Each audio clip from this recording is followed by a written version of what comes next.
A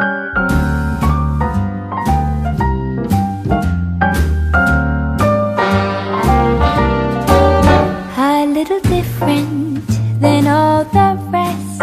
I'm quite old-fashioned, wear a hat, sometimes play chess.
Assalamualaikum.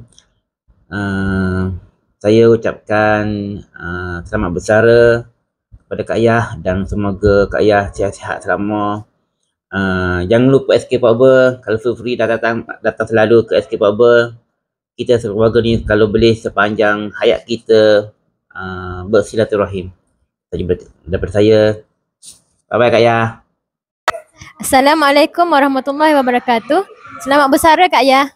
Semoga Kak Yah sentiasa dalam lindungan Allah Subhanahu Wa Taala. Terima kasih Kak Yah sebab banyak membantu Cikgu SK Pokber. Kami akan rindu dengar suara Kak Yah pagi-pagi play-play pasal pokok bunga. Terima kasih Kak Yah sangat baik selalu tolong kami. Syukran jazilan Kak Yah, Anda hebat. Terima kasih Kak Yah. Terima kasih Kak Yah. Selamat bersara Kak Yah. Mohon ampun maaf daripada saya dan semoga Kak Yah selepas bersara semoga sihat-sihat selalu. Assalamualaikum Kak Yah. Di kesempatan ini saya nak mohon maaf jika ada kesalahan sepanjang Kak Yah bekerjasama dengan kami di SK Power. Jika ada salah silap yang tak sengaja dengan yang sengaja, dan saya harap Kak Yah berbahagia bersama family selepas bersara nanti. Assalamualaikum. Assalamualaikum warahmatullahi wabarakatuh. Selamat bersara buat Kak Yah. Terima kasih selama ni tunjuk ajar mana-mana hak kerja tu. Dan semoga selepas bersara ni sihat-sihat selalu. Okay, Assalamualaikum.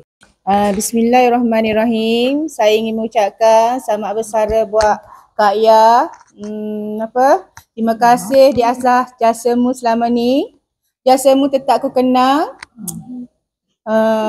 Sebabnya rasa hati ni. Terima kasih untuk segalanya Kak Yah. Dari ujung rambut sampai ujung kaki tak terkata buat saya atas jasa-jasamu selama ni yang tak terungkap. Ni Madik bola sedih ya. Dah nak gambar sama bersara Kak Yah. Selamat bersara Kak Yah. Selamat bersara Kak Yah. Jumpa lagi. I love you. Bismillahirrahmanirrahim. Terima kasih Kak Yah selama ni memberi semangat kepada kami membantu kami dan sumbangan Kak Yah tu terpahat dalam hati kami. Terima kasih banyak-banyak dan jangan lupakan kami di sini. Terima kasih Kak Yah. Kami wakil pelajar SK Pak Bah Ingin mengucapkan selamat bersara kepada Puan Zamaliah. Semoga sihat selalu. Terima kasih kerana sudah menaikkan nama SK Pak Bah. Bye. Bye.